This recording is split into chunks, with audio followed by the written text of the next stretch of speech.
The rain wouldn't stop. It poured like the sky had decided to wash the entire city away. Cold, relentless, unforgiving. Sarah tightened her grip on her daughter's tiny hand as they stood under a flickering streetlight. Her shoes were soaked, her coat too thin for the winter, and her mind exhausted. "Mom, I'm cold." 6-year-old Lily looked up at her, eyes wide and trembling. Sarah forced a smile she didn't feel. "I know, sweetheart. Just a little longer." But she had nowhere to go. Reen overdue, phone dead, wallet empty, and hope? That had started to slip away, too. Then, headlights. A sleek black car pulled up slowly in front of them, its engine humming like something powerful, something out of reach. Sarah stiffened. The driver stepped out first. Then the back door opened. A man emerged. Tailored suit, sharp posture, calm expression. But his eyes carried something heavy, like he had everything and still nothing. He walked toward her. "Miss," he said politely, his voice low and controlled, "I need your help." Sarah instinctively stepped back, pulling Lily closer. "I'm not interested in anything illegal." A flicker of amusement crossed his face. "Nothing like that?" He paused, then said something that made her freeze. "I just need you to pretend you're with me." Silence. The rain kept falling, but for a moment, everything else stopped. "What?" Sarah whispered. 2 hours, he continued. "Attend an event with me. Smile. Hold my hand. Act like we belong together." Sarah stared at him like he'd lost his mind. "Why me?" His answer came without hesitation. "Because you don't look fake." That hit differently. Lily shivered again, pressing closer to Sarah. Sarah looked down at her daughter, then back at the man. "How much?" she asked quietly. He didn't blink. "Enough to change your situation." Her heart pounded. Every instinct told her to walk away, but reality was louder. "Okay," she said. The ballroom was blinding. Crystal chandeliers sparkled overhead. Expensive perfume filled the air. People dressed in wealth speaking in quiet judgment, and in the middle of it all, Sarah.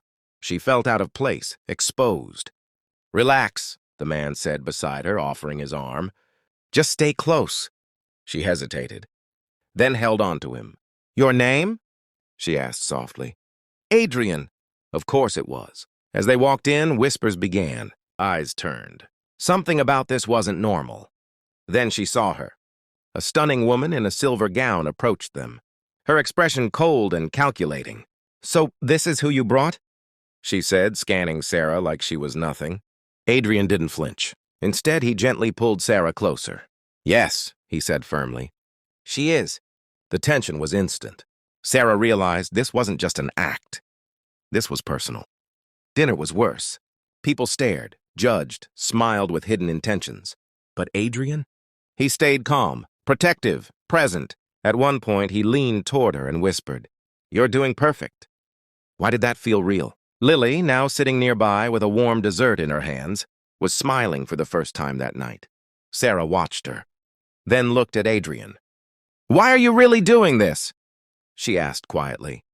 He didn't answer immediately. Then, without looking at her, he said, "Because sometimes strangers are safer than people you know." Sarah didn't understand, but she felt it. The night ended as suddenly as it began. Outside, the rain had stopped. Adrian handed her an envelope.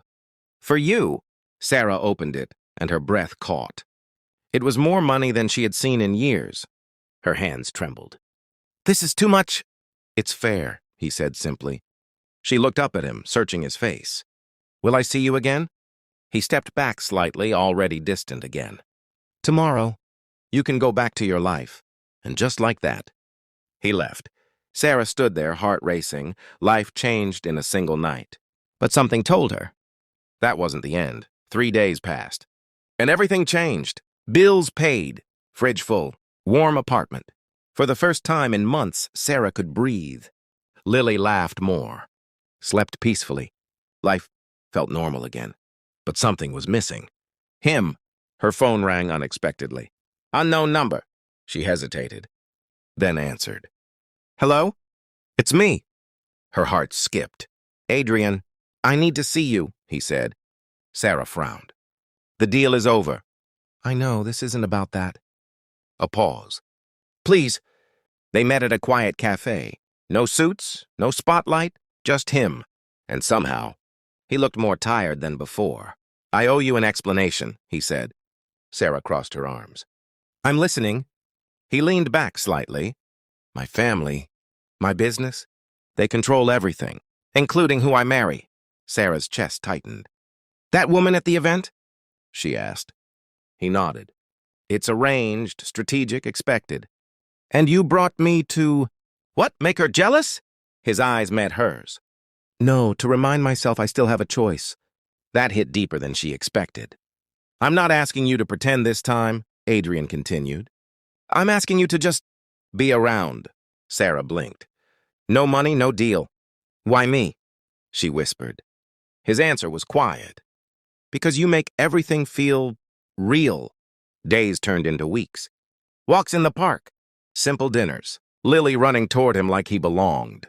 And slowly, dangerously, it stopped feeling fake. Are you my dad now? Lily asked one evening. Sarah froze. Adrian knelt down, smiling softly. Only if your mom allows it. Sarah looked away, but her heart was already losing the fight. But reality doesn't stay quiet. Soon rumors spread. Headlines appeared. Billionaire seen with unknown single mother. Gold digger or mystery woman? Sarah's past became gossip. Strangers judged her, pointed, whispered. One afternoon outside his office, someone stopped her. You think you belong in his world? They sneered. Sarah felt something inside her break. That night, she called Adrian. We need to stop. No, Sarah, listen. I don't fit in your life. You are my life, he said. But she shook her head, even though he couldn't see her. This was never real. And she hung up. 2 weeks. No calls, no messages. Silence. Sarah told herself it was the right choice. Safe, simple, but empty. Mom, I miss him, Lily said one night. Sarah swallowed hard. Me too, she whispered. Then came the call. From Lily's school. She fell. You need to come immediately. Panic hit instantly. Sarah rushed to the hospital, heart racing. Lily was okay, just shaken. But as Sarah sat beside her, holding her hand, the door opened. And there he was. Adrian. Sarah stood up, stunned. How did you... Lily smiled weakly. I put his name as emergency contact. Sarah's eyes filled with tears. I said I'd always show up, Adrian said softly. And he did. Outside the hospital, the air was quiet. Heavy. You shouldn't be here, Sarah said. I'll always be where you are. You don't understand, she whispered. Your world will destroy me. Adrian stepped closer. No, he said firmly. That world almost destroyed me. Silence. I can walk away from all of it, he continued. Money, power, expectations. Sarah shook her head. And regret it later? He smiled faintly. I'll regret losing you more. She looked at him. Really looked. Not the billionaire, not the stranger, just the man who showed up. Every time. Mom! Lily's voice came from behind. They turned. I want him to stay. That was it. The moment. The choice. Sarah took a deep breath. Her voice trembled, but it was clear. Okay. Adrian blinked. Okay, what? She stepped closer. No more pretending. Months later. No headlines. No fake smiles. Just a quiet life. A small wedding. A real family. Sometimes, the most unexpected stranger doesn't just enter your life. He rewrites it.